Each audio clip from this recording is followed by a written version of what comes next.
नमस्कार.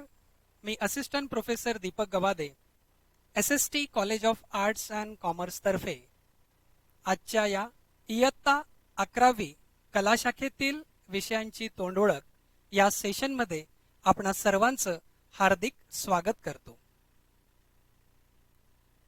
Introduction to FYJC arts subject. सर्वप्रथम आपणा सर्वांचं इयत्ता 10वी परीक्षेमध्ये घवघवीत यश मिळवल्याबद्दल सहर्ष अभिनंदन. विद्यार्थी मित्रांनो, तुम्ही तुमच्या आयुष्यातील एक महत्त्वाचा टप्पा, ज्याला आपण 10वीची परीक्षा असं म्हणतो, ती पार केलेली आहे.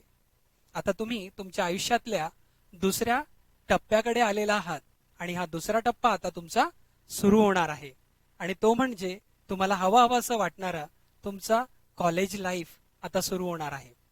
तर या ठिकाणी वेगवेगळ्या वाटा तुमच्यासाठी मोकळ्या होतात, जसं की आर्ट्स, कॉमर्स, सायन्स या वेगवेगळ्या स्ट्रीम्स मध्ये तुम्ही प्रवेश घेऊ शकता.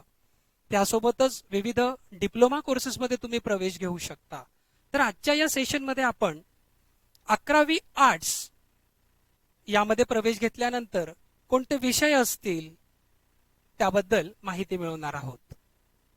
आता 11वी आर्ट्स मध्ये प्रवेश घेण्याचं तुम्ही निश्चित केलेलं असेल, तुम्ही 11वी आर्ट्स मध्ये येणार असाल, मग कोणते सब्जेक्ट आपण अभ्यासायचे, कोणते कोणते विषय असतात, कुठले विषय कंपल्सरी असतील, कोणते विषय ऑप्शनल असतील, हे आपण या ठिकाणी जाणून घेणार आहोत.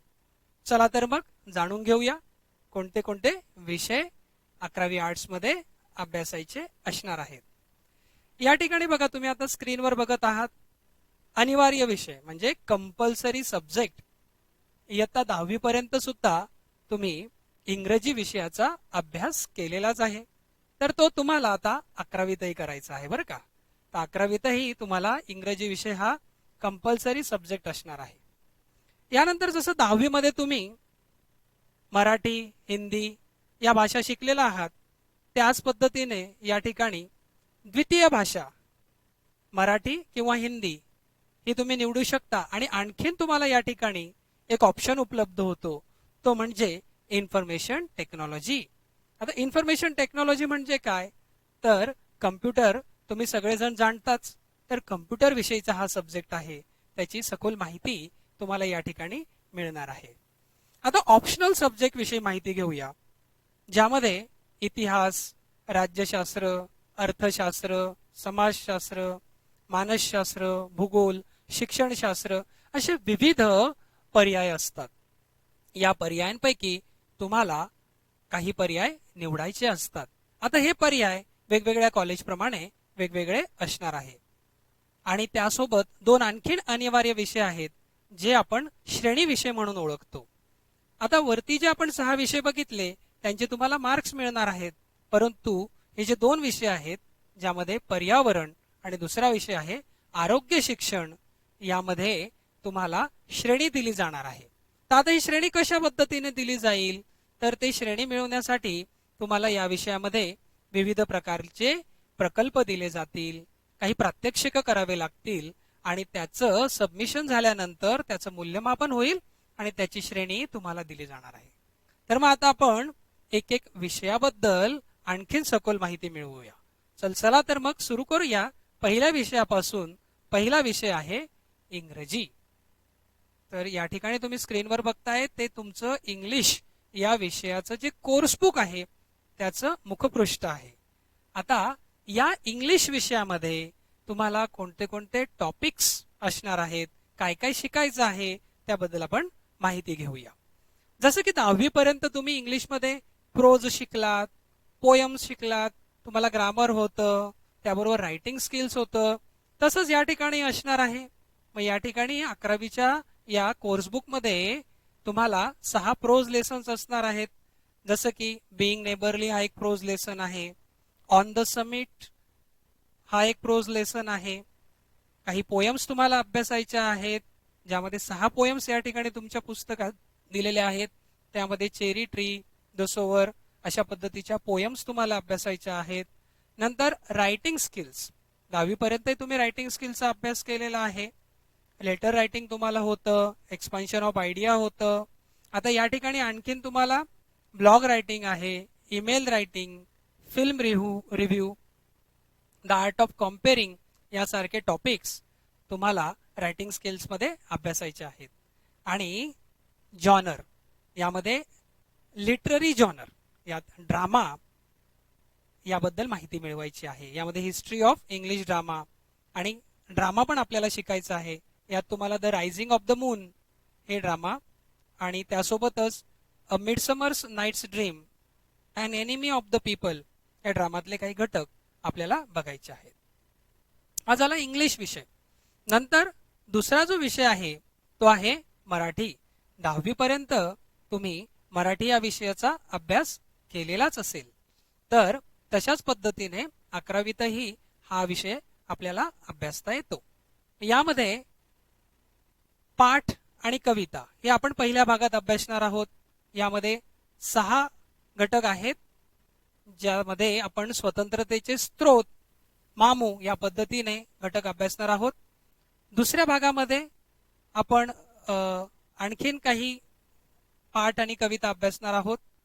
त्यानंतर तिसरा भाग जो तुम्हाला या ठिकाणी स्क्रीनवर दिसतो आहे, त्यामध्ये आपण साहित्य प्रकार, याच्यामध्ये नाटक हा साहित्य प्रकार याचा परिचय, आणि त्यात आपण दिलीप प्रभावळकर यांनी लिहिलेलं हसवा फसवी, त्यानंतर प्रशांत दळवी यांचं ध्यानीमनी, पु ल देशपांडेंचं सुंदर मी होणार या पद्धतीच्या ज्या साहित्यिक कृती आहेत त्या आपण अभ्यासणार आहोत. चौथ्या भागामध्ये उपयोजित मराठी, म्हणजे आपल्या दैनंदिन आयुष्यामध्ये मराठीचा वापर आपण कसा करायचा, मराठी भाषेची कौशल्य आपण कशी आत्मसात करायची याविषयी आपण अभ्यासणार आहोत. तर यात सूत्रसंचालन, मुद्रित शोधन, अनुवाद म्हणजे ट्रान्सलेशन ते कसं करायचं याबद्दल माहिती आपण मिळवणार आहोत. आणि ब्लॉग रायटिंग, जसं इंग्लिशमध्ये होतं त्याच पद्धतीने मराठीमध्ये ब्लॉगला अनुदिनी असं म्हणतात, मग ते ब्लॉग रायटिंग कसं लिहायचं याबद्दलची माहिती मिळवणार आहोत. आणि आपण बघा सर्वजण रेडिओ ऐकत असतो, ऐकताना तुम्ही रेडिओ, तर रेडिओवर बघा ते सूत्रसंचालन करत असतात, त्यांना काय म्हणतात माहितीये तुम्हाला? बरोबर, रेडिओ जॉकी. तर रेडिओ जॉकी कसं काम करतात, त्यांचं स्क्रिप्ट कसं लिहिलं जातं तेही आपण या ठिकाणी मराठी विषयामध्ये अभ्यासणार आहोत. आणि व्याकरण, 10वी पर्यंत व्याकरणाचा खूपच अभ्यास तुम्ही केलेला असेल, तेच व्याकरण पुन्हा या ठिकाणी 11वीतही आहे, ज्यामध्ये शब्दशुद्धी, काव्यगुण, वाक्य संश्लेषण, काळ, शब्दभेद या पद्धतीचे घटक आपल्याला मराठीच्या व्याकरणामध्ये अभ्यासायचे आहेत. हे झालं मराठी विषयाविषयी. आता मी जसं सांगितलं तुम्हाला की कॉलेजनुसार जे आहे ऑप्शनल सब्जेक्ट बदलत असतात. जसं मी इथं उदाहरणादाखल तुम्हाला सांगू इच्छितो की जसं मी आमच्या कॉलेजचं उदाहरण घेतलं तर आमच्याकडे मराठी ह्या विषयाला पर्यायी, ज्याला आपण ऑप्शनल सब्जेक्ट म्हणतो, तो इन्फॉर्मेशन टेक्नॉलॉजी हा विषय आहे. मग आता या इन्फॉर्मेशन टेक्नॉलॉजी मध्ये आपण काय काय शिकणार, तर हा विषय जो आहे हा कम्प्युटरशी निगडीत विषय आहे, संगणकाची माहिती. तर या ठिकाणी बेसिक्स ऑफ इन्फॉर्मेशन टेक्नॉलॉजी, त्यानंतर इम्प्रेसिव्ह वेब डिझायनिंग हे टॉपिक्स आपण शिकणार. सायबर लॉ बद्दलची आपण माहिती घेणार. आणि कम्प्युटर मधले जे वेगवेगळे घटक आहेत, वेगवेगळ्या लँग्वेजेस आहेत, त्याच्याबद्दलची माहिती आपण या ठिकाणी अभ्यासणार आहोत. तर हा झाला एक मराठीला ऑप्शन असणारा एक सब्जेक्ट आयटी. म्हणजे तुम्हाला जर संगणकाविषयी आवड असेल, संगणकाची आणखीन माहिती मिळवण्याची तुमच्यामध्ये उत्सुकता असेल, तर मी तुम्हाला नक्की सूचित करेल की तुम्ही आयटी हा विषय घ्यावा. चला आपण आता पुढच्या विषयांकडे वळूया. पुढचा विषय आहे इतिहास. 10वी पर्यंत तुम्ही इतिहासाचा अभ्यास केलेला आहे, त्यामध्ये वेगवेगळे घटक पाठ तुम्ही अभ्यासलेले आहेत. तर आता 11वी मध्ये तुम्हाला कोणते घटक अभ्यासायचे आहेत, तर 11वी मध्ये जसं तुम्ही स्क्रीनवर बघत आहात, आद्य शेतकरी, भारतातील आद्य नगरे, मौर्य काळ, इतिहासातले नवे पर्व, दक्षिण भारत, हा जो इतिहास होता तो इतिहास आपल्याला या ठिकाणी अभ्यासायचा आहे. तर हा झाला आपला इतिहास हा विषय. यानंतर पुढचा विषय आपण बघूया. पुढचा विषय आहे राज्यशास्त्र. हे आहे तुमच्या 11वीच्या राज्यशास्त्र या विषयाचं मुखपृष्ठ म्हणजे फ्रंट पेज. मग आता याची अनुक्रमणिका कोणते घटक आपल्याला या ठिकाणी अभ्यासायचे आहेत ते आपण बघूया. आता राज्यशास्त्र हा जो विषय आहे तुमच्यासाठी नवीन असेल, पण तरी तुम्ही सामाजिक शास्त्र या विषय जो शिकलेला आहात, सोशल सायन्सेस, त्यामध्ये सुद्धा तुम्ही काही भाग यातला शिकलेला आहात. तर राज्यशास्त्र या विषयामध्ये तुम्हाला जे घटक आहेत त्यामध्ये राजकीय संकल्पना, त्यात तुम्ही राज्य म्हणजे काय, स्वातंत्र्य, हक्क म्हणजे काय, समता आणि न्याय म्हणजे काय, याबद्दल शिकणार आहात. नंतर तुलनात्मक शासन आणि राजकारण, मग संविधानिक शासन म्हणजे काय, प्रतिनिधित्वाची संकल्पना, न्यायमंडळाची भूमिका, हे घटक तुम्हाला अभ्यासायचे आहेत. नंतर लोकप्रशासन, लोकप्रशासनात लोकप्रशासन म्हणजे काय, विकास प्रशासन म्हणजे काय, याविषयीची तुम्ही माहिती अभ्यासणार आहात. आणि आंतरराष्ट्रीय संबंध म्हणजे आपल्या सभोवताली जे देश आहेत, जगामध्ये इतर देशांशी आपल्याला संबंध ठेवावे लागतात, तर ते आंतरराष्ट्रीय संबंध, मग 1945 नंतरचं जग, 1945 नंतरच्या जगाचे 2 घटक या ठिकाणी तुम्हाला राज्यशास्त्र या विषयात अभ्यासायचे आहेत. हे झालं राज्यशास्त्र या विषयी. आणखीन पुढचा जो विषय आहे तो आहे समाजशास्त्र. आता हा जो समाजशास्त्र हा विषय आहे, बघा आपल्या सर्वांना माहिती आहे की आपण समाजामध्ये राहतो आणि असं म्हटलं जातं की मनुष्य हा समाजशील प्राणी आहे. मग समाजाविषयीची माहिती आपण या विषयामध्ये अभ्यासणार आहोत. मग या विषयामध्ये समाजशास्त्राची ओळख, पाश्चिमात्य आणि भारतीय समाजशास्त्रज्ञांचे योगदान, यातल्या काही मूलभूत संकल्पना, संस्कृती म्हणजे काय, सामाजिकरण म्हणजे काय, सामाजिक स्तरीकरण म्हणजे काय, सामाजिक परिवर्तन, असे विविध घटक आपल्याला या ठिकाणी अभ्यासायचे आहेत. यानंतरचा पुढचा जो आणखीन एक विषय आहे तो म्हणजे अर्थशास्त्र. अर्थशास्त्र हा विषय आर्थिक बाबींबद्दल आपल्याला माहिती मिळवून देतो. 10वी पर्यंत तुम्ही सोशल सायन्सेस हे जे विषय शिकलात त्यामध्ये तुम्ही अर्थशास्त्राचा काही भाग शिकलेला असालच. त्यामध्ये या विषयामध्ये आपण अर्थशास्त्रातील मूलभूत संकल्पना शिकणार आहोत. पैसा, विभाजन मूल्य, महाराष्ट्राची अर्थव्यवस्था कशी आहे, ग्रामीण अर्थव्यवस्था, लोकसंख्या, बेरोजगारी, बेरोजगारीची कारणं, बेरोजगारी दूर करण्याचे उपाय, त्यानंतर भारतातील दारिद्र्य, त्यानंतर सरकार जी वेगवेगळी आर्थिक धोरणं राबवतं, मग ती 1991 पासूनची वेगवेगळी आर्थिक धोरणं आणि भारतातील आर्थिक नियोजन, या पद्धतीचे घटक आपल्याला अर्थशास्त्र या विषयामध्ये अभ्यासायचे आहेत. आता ही झाली सगळी आपले विषय.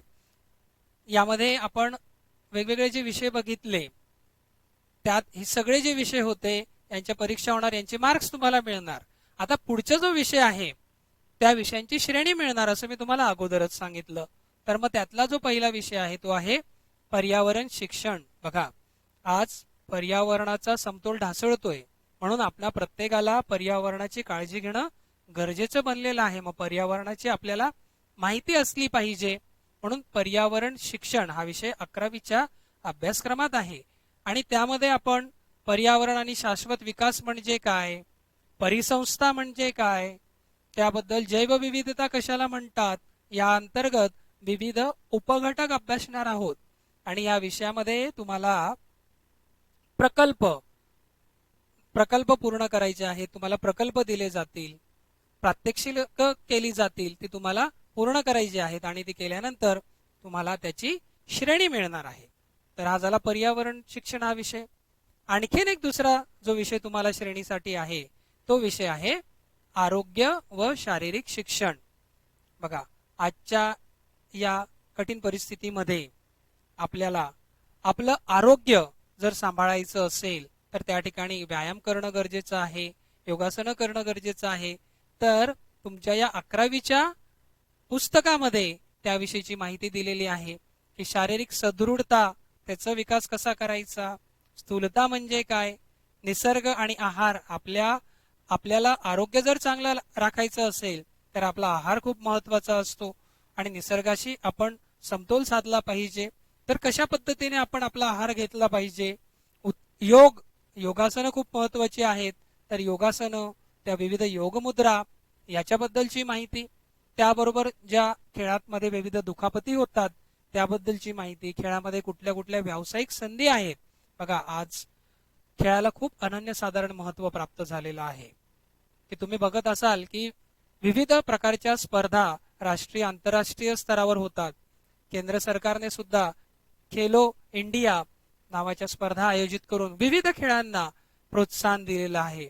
तर खेळामध्ये सुद्धा तुम्ही तुमचं करिअर बनवू शकता, पण तुम्हाला त्या ठिकाणी प्रत्यक्ष खेळामध्ये सहभाग घ्यावा लागेल. तर आरोग्य आणि शारीरिक शिक्षण या विषयामध्ये आपण फक्त खेळांची माहितीच घेत नाहीत, तर विविध खेळ सुद्धा आपण मैदानावर जाऊन खेळतो. त्यामध्ये तुमच्या प्रात्यक्षिक परीक्षाही होतात, जसं की उंच उडी, लांब उडी, 100 मीटर धावणे, 200 मीटर धावणे. या पद्धतीने परीक्षा घेऊन तुमचं मूल्यमापन केलं जातं आणि त्याची श्रेणी जी आहे तुमच्या गुणपत्रिकेवर म्हणजे मार्कशीटवर येते. तर मग आज आपण इयत्ता 11वी मध्ये जे तुम्हाला विषय अभ्यासायचे आहेत, ज्यामध्ये मग तुमचा कंपल्सरी सब्जेक्ट जो आहे इंग्रजी, सोबतच जे भाषा विषय त्याच्यापैकी जे तुम्ही ऑप्शन तुम्हाला असतात मराठी किंवा हिंदी किंवा IT याबद्दल आपण माहिती घेतली. शिवाय जे इतर विषय तुम्हाला निवडायचे आहेत आणि कॉलेज परत्वे ते विषय वेगवेगळे असू शकतात असं मी अगोदरच तुम्हाला सांगितलं, त्याबद्दलची आपण माहिती घेतली. आणि तुमचे श्रेणी विषय जे आहेत पर्यावरण शिक्षण आणि आरोग्य शिक्षण याविषयीची आपण माहिती घेतली. मग आता ही सगळी माहिती तुम्हाला समजली असेलच, पण तरी सुद्धा जर समजा तुमच्या मनात काही शंका असतील, तुम्हाला आणखीन काही प्रश्न असतील आणि तुम्हाला असं वाटतंय की ते आम्ही कोणाला विचारावे, तर काळजी करण्याचं काहीही कारण नाही. स्क्रीनवर तुम्हाला नंबर दिसतायत, त्या नंबर्सवर तुम्ही कॉल करून तुमच्या शंका विचारू शकतायत. त्यासोबतच आमच्या SST college of arts and कॉमर्सची वेबसाईट आहे, तुम्हाला त्या ठिकाणी स्क्रीनवर दिसते, तिला तुम्ही व्हिजिट करू शकता आणि आणखीन माहिती मिळू शकता आहे. सोबतच जर तुम्हाला वाटलं की मला मेल पाठवायचा आहे, तर तो मेलही तुम्ही पाठवू शकताय helpdesk@sstcollege.edu.in.